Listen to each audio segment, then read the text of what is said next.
Joined now by Missouri's new offensive line coach, Glen Elarbee. Coming off a stint at Arkansas State as the co-offensive coordinator.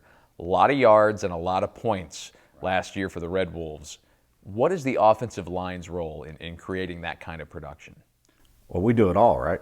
I mean, nobody else is out there. We just kind of we scored all the points and got all the yards, but no, it really, we had a great cast everywhere. You know, we had good quarterbacks, good receivers, and some running backs, but I was really proud of the way our guys played. They had been a young bunch the year before, got them all returning. They came in and, you know, schematically really did a nice job hatting up people, and then we became a more physical, dominant unit up front, ran the ball at will in conference, and that was really kind of what I thought set us apart this past year, is our ability to run the ball more than the previous year. And those guys were great, and it was a fun championship and a fun year.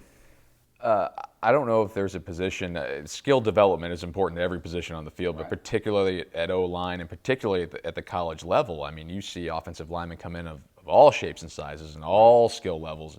How do you as a coach work with these young guys and get them to unlock their full potential? Oh, man.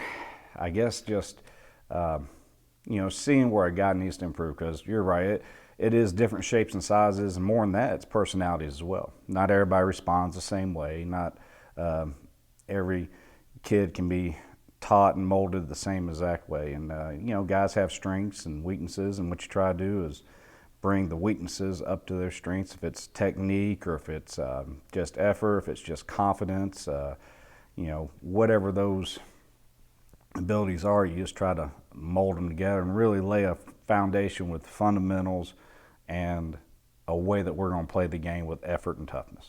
You, like a lot of coaches in this business, have a long and distinguished resume, including in the southern part of the U.S. and in Texas. How can your experience in those regions help this program grow?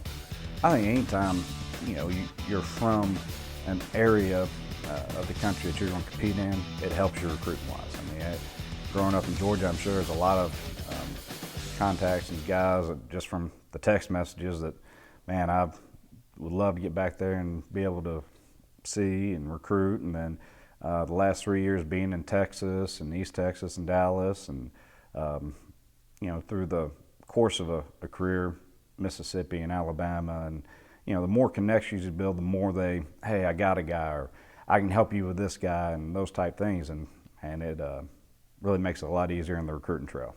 You've also squared off against Missouri in your coaching career, Yeah. and specifically Barry Odom. The last few years, your offense going against a Barry Odom defense, and what will those experiences do to help you now as you're working with Barry Odom and working for Mizzou? Well, I actually told Barry the reason I took the job was just so I didn't have to play him anymore. No, because just getting to go against him 3 out of the last 4 years is crazy.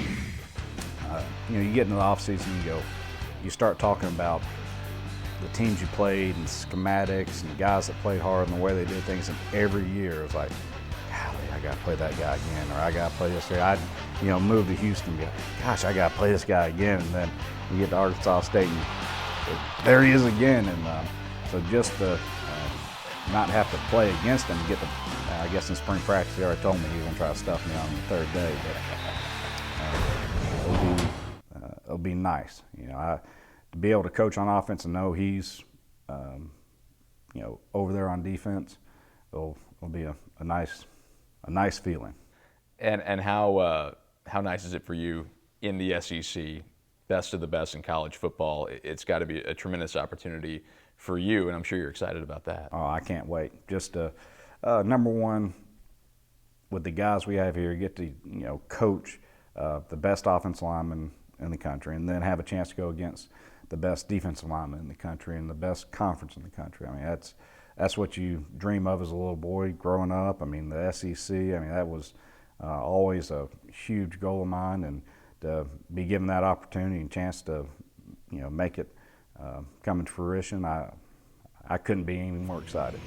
A lot of energy from Glen Elarbee and this staff, and welcome and congratulations on being a Missouri Tiger. Thank you very much.